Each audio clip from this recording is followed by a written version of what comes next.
Today, I wanted to talk to you about procrastination. Most of all, overcoming procrastination. Now, procrastination is a pretty common thing.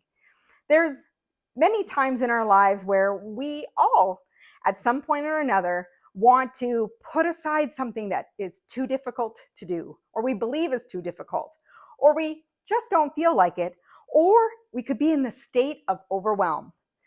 However, there are many things that can happen when we get caught up in procrastinating and putting things off.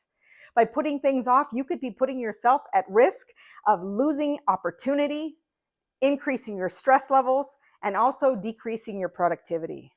So today, I want to share with you some strategies to help you overcome procrastination and really get the results that you want. So number one is really getting clear on those goals and priorities that you have for yourself. When you get really clear on what those goals are and what priority they are they urgent? Are they something that has a time frame that can be stretched out for a certain amount of time? Or is it something that needs to get done right away? Or is it something you can even delegate? You don't know until you actually look at the goal and look at the priority of the timeline it needs to be addressed.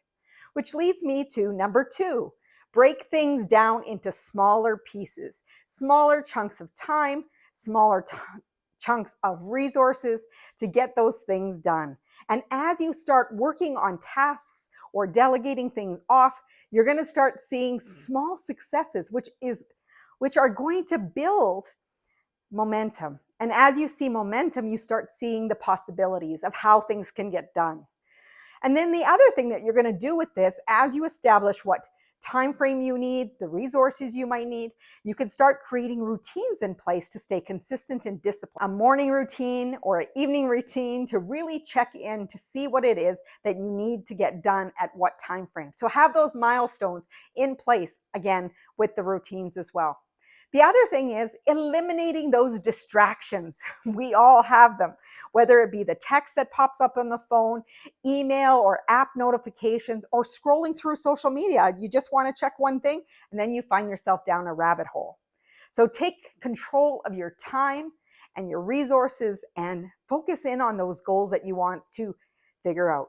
Now, the other thing I want to share with you is a 5-minute, or what I call the 20-minute rule. I use 20 minutes as my number. But often there are people who say, I'll work on it for 5 minutes, and if I'm not feeling it, I'm going to abandon it.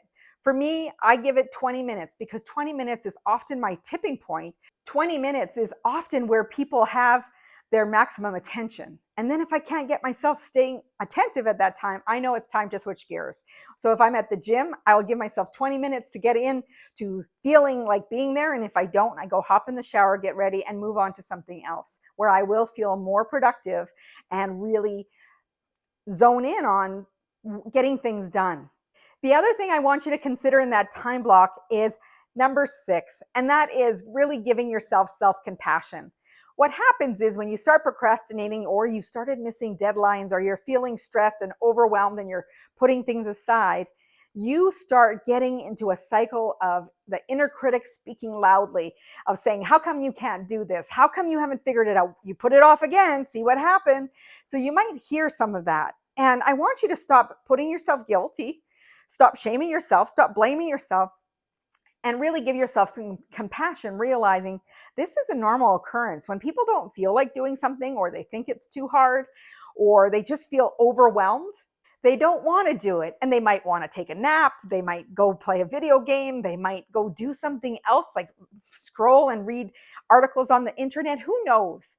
But think about what it is that you do when you're in a state of overwhelmed, where you feel increased stress or you feel like you cannot do something. And I want you to shift to that can-do mindset, to really tell yourself that you've done hard things before and you can do them again. I am pretty sure of that. So give yourself a chance to really focus in on your goals, your priorities, breaking things down into manageable chunks with that plan, really establishing a routine, eliminating those distractions, and really giving yourself 5 or 20 or whatever number you feel works for you. And then, of course, establish that compassion. Give yourself the kindness and grace you would give another. And thank you for watching this video. If you found this video helpful, please hit the bell, subscribe, comment below. Remember, there is always an opportunity to shift from procrastinating to increasing your productivity, decreasing your stress, and really telling yourself that you can do this. And you won't miss those opportunities because you're being proactive. You're being focused in on compassionate self-care and really starting to get things done. And that starts with action. Thank you for joining me here. You can go over to my website at www.debrakasowski.com where you can get your free 10-page PDF report called Reset Your Mindset to really keep your mindset in the game. And as always, as Mahatma Gandhi said, be the change you wish to see in the world. And as always, go out and have a great day.